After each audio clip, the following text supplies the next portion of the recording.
Le 27 janvier dernier, on commémorait le 80e anniversaire de la libération du camp de concentration d'Auschwitz. Notre question de discussion choisie par Stéphanie Grimard cette semaine, comment faire mémoire, comment faire devoir de mémoire envers les horreurs de l'histoire? C'est une question assez lourde, Stéphanie. Ouais. On est tous d'accord qu'il ne faut pas oublier les horreurs de la Shoah. Mais justement, comment bien le faire? Ça, c'est pas toujours évident. Exactement. Puis, c'est ça, comme tu l'as dit, le 27 janvier, non seulement c'est le 80e anniversaire cette année, mais en fait, c'est une journée qui avait été décrétée par l'UNESCO comme étant la journée internationale dédiée à la mémoire des victimes de l'Holocauste et pour la prévention des crimes contre l'humanité. Donc, c'est ça aussi, il y a la notion de faire quelque chose pour le futur, de prévenir que ça se reproduise. Mais là, il y a une question. On peut rappeler, c'est vrai, ce qui s'est passé à Auschwitz. Plus de 1 100 000 personnes tuées, exterminées. C'est un camp de concentration, mais aussi un camp d'extermination. 90 % étaient des Juifs, donc c'est des choses qu'on sait, les atrocités de ce qui s'est passé pendant cet épisode-là. Mais il y a une question qui a émergé il y a une dizaine d'années qui, moi, m'interpelle en particulier. C'est est-ce qu'on doit investir des sommes assez importantes pour restaurer, pour préserver les bâtiments qui sont à Auschwitz? On parle ici des prisons, des fours crématoires. Les bâtiments, tout ça. oui, exactement. Parce que là, tout ça se détériore, évidemment, par le temps qui passe. La nature reprend le dessus, il y a de la mousse, les fondations sont à refaire. Donc, mais il y a des questions encore plus prenantes, comme par exemple, il y a des cheveux qui sont en exposition, qui se défont, qui vont finir en poussière, parce que c'est des restes humains. Donc, qu'est-ce qu'on fait avec tout ça? C'est ça, là, on a encore les survivants aussi qui peuvent témoigner de ça. Il en reste 245 000 à peu près à travers le monde. Il y a beaucoup de documents vidéo qui ont été produits, aussi. photographiques ces dernières années, mais là, dans le fond, je comprends qu'il y a un enjeu. D'un côté, on veut faire mémoire de cette horreur de l'histoire pour ne pas la répéter, mais de l'autre, jusqu'où on va pour ne pas l'oublier. C'est ça. Puis, évidemment, les arguments pour nous viennent à l'esprit en premier, tu sais, de garder en mémoire ce qui s'est passé, contrer le négationnisme, prendre conscience de tout ce que l'être humain est capable de faire en termes d'atrocité, tout ça. Il y a aussi l'argument économique parce que ça amène une manne touristique assez importante. Ça fait vivre un peu les gens de cette région-là. Mais justement... Toujours de manière respectueuse. Exact. On voit des gens qui vont là pour faire des selfies de manière un petit peu rigolote des fois, alors que ça ne convient pas tout à fait. C'est ça. Il y en a qui dénoncent un peu qui disent que c'est une espèce de parc à thème où est-ce que tu vas juste te promener en espérant revivre l'expérience de ces gens-là. Mais au fond, le nombre de personnes qui sont là, le contexte fait en sorte que le recueillement est presque impossible. Le vrai sentiment de dire on fait mémoire, on prend conscience de tout ça. C'est ça, il y en a qui disent, en fait, c'est tellement un épisode inhumain qu'il faudrait laisser la nature effacer toute trace de cet épisode-là. Est-ce qu'il n'y a pas un danger quand on parle de se souvenir des événements douloureux, que ce soit personnel de notre vie ou collectif, de s'enfermer dans quelque chose de décourageant, de dépressif? Une sorte de culpabilité. Si on est coupable d'une culpabilité mortifère, alors que ce n'est pas nécessairement nous qui l'avons fait, mais nos prédécesseurs, ou une victimisation exagérée aussi. Donc ça, c'est quand même une question que je me pose. Bien oui, moi, je prends l'exemple. Ma mère est allemande, puis elle est née tout de suite après la fin de la Deuxième Guerre mondiale. Puis elle porte ce sentiment-là. D'ailleurs, elle a dit, moi, je peux pas aller mettre les pieds dans un camp de concentration. Ce serait trop difficile. Parce que eux, cette génération-là, se sont fait montrer, regardez ce que vos parents ont fait. Ils se sont fait carrément inculquer cette culpabilité-là. Alors que les générations plus récentes se disent, c'était pas nous, c'était nos grands-parents, c'était nos arrière-grands-parents, donc se détachent un peu. Mais de fait, ce phénomène-là montre peut-être l'utilité de maintenir ces installations-là en place. Évidemment, c'est une question difficile, puis c'est pas évident, là. C'est quoi la meilleure chose à faire dans ces circonstances-là? C'est quoi la prudence dans cette situation-là? Mais chose certaine, c'est qu'on connaît à notre époque une recrudescence d'une forme d'antisémitisme détestable publiquement affirmée. Oui. Dans plusieurs pays en Occident, un peu partout dans le monde, en fait, des gens qui se sentent beaucoup plus libres maintenant que dans les dernières décennies de critiquer le monde juif de façon collective en réitérant des postures, des stéréotypes, des manières de parler de l'expérience juive qui sont pas si éloignées, finalement, de la propagande qu'on connaissait à l'époque du national-socialisme. Absolument. Et donc, il est sûr que tout passe. Il est certain que les bâtiments, il n'y en a aucun qui reste. Tout bâtiment qu'on peut constater un jour va connaître sa fin.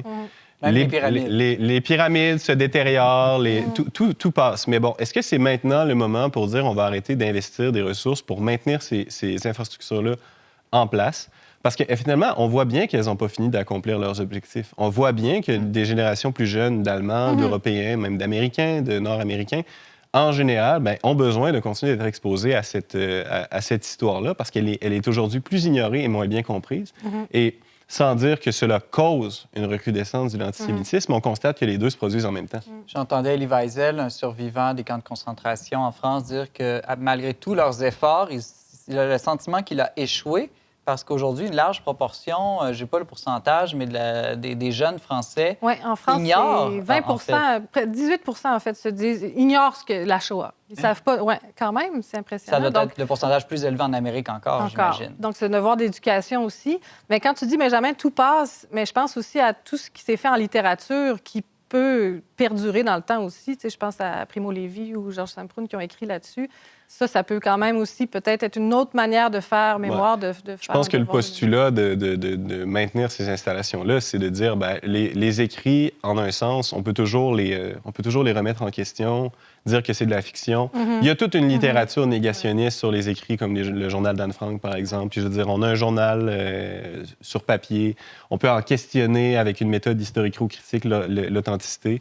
Mais je veux dire, lorsqu'on est dans les lieux, lorsqu'on visite les bâtiments, ils sont là, puis ils sont représentatifs d'une action qui a été accomplie et dont manifestement les leçons n'ont pas été entièrement apprises. On parle de comment bien faire mémoire des horreurs de l'histoire. Dans la tradition juive, le peuple hébreu, si on relit l'Ancien Testament et même le Nouveau Testament pour ce qui est des chrétiens, on voit que faire mémoire, c'est essentiel, se souvenir. Les Juifs vont souvent répéter ça à Dieu, souviens-toi, ou Dieu va le commander au peuple, souviens-toi du jour du sabbat, par exemple, souviens-toi que tu as été esclave en Égypte. Mais toujours, il y a la dimension positive aussi. Souviens-toi que tu as été libéré par le Seigneur ton Dieu. Qu'une promesse a été faite. C'est ça. Donc, on se souvient des promesses de Dieu. Et donc, je me demande s'il n'y a pas un équilibre à avoir dans la mémoire du mal, de se souvenir aussi il y a eu une fin à la Deuxième Guerre mondiale. Il y a eu une libération, une victoire des Alliés. Il y a eu des leçons qui ont été tirées positives de ça. Puis c'est une manière de peut-être pas sombrer dans le cynisme ou le désespoir, justement, de se souvenir du côté lumineux ou du bien qui en est sorti. C'est ça, mais encore là, il faut avoir comme une forme de réconciliation avec cette histoire-là, parce que si on regarde juste le passé d'une manière négative, puis pour la majorité des gens, je pense que la Shoah a posé cette question-là à l'humanité. Ouais, mais Dieu était où? Tu sais, Dieu, il faisait quoi? Alors, si on reste avec cette posture-là, difficile après de voir le bien qui en est sorti. C'est sûr, mais en même temps, je veux dire, c'est facile d'une certaine manière de dire ça pour nous qui ne sommes pas juifs et qui n'avons pas d'ancêtres qui ont fait l'expérience des camps de concentration. Mais la réconciliation avec cette mémoire-là, le développement d'un regard d'espérance sur les bonnes choses qui ont suivi la fin de la Deuxième Guerre mondiale, vraiment comme une critique universelle de l'antisémitisme qui s'est établie à partir des années 50 dans la plupart des pays occidentaux. Je veux dire, la réconciliation avec tout ça, c'est pas nous qui allons l'accomplir. On peut chercher à l'accomplir en accompagnement avec le monde juif, mais on peut pas la réaliser nous-mêmes. Et de fait, les raisons sont bonnes de penser que du point de vue du peuple juif, de la société juive qui existe encore aujourd'hui, il est encore nécessaire d'appuyer fortement sur cette souffrance-là, parce qu'il y a une menace constante. Ouais. Mais une victoire aussi, je reviens là-dessus, c'est-à-dire que les ténèbres, la lumière l'a emporté sur les ténèbres. Toute l'histoire juive, bien avant la Shoah, est remplie d'histoires de persécution et d'horreur, mais quand on relit l'histoire, on voit que le peuple juif survit malgré tout. Ouais. Et donc... Contre toute espérance, pourrait-on dire, des sociétés qui existent depuis des milliers d'années, comme le peuple juif, il n'y en a pas énormément. Je veux dire, les Romains, ils n'existent plus. Les Grecs n'existent plus. Les barbares qui ont envahi l'Empire romain et qui l'ont mené à sa perte n'existent plus, eux non plus. Oui, et le peuple juif survit toujours. Chez les chrétiens, on va dire de faire mémoire de la passion, de la mort et de la résurrection du Christ. Donc, il y a vraiment ces deux côtés. On nie pas le mal, mais on rappelle que le bien l'emporte toujours ultimement sur le mal. En tout cas, moi, je me dis que c'est peut-être une manière de bien faire mémoire du mal, c'est-à-dire en ne l'isolant pas, mais en le mettant dans un contexte plus large. Puis en essayant de regarder vers le futur aussi, de voir qu'est-ce qu'on peut en tirer comme leçon, puis essayer de faire émerger du positif aussi. Ouais. On a lancé cette discussion sur un sujet difficile. Vous pouvez nous donner votre avis, particulièrement en nous écrivant à verbomoteur@le-verbe.com ou encore en commentant notre émission sur notre page YouTube.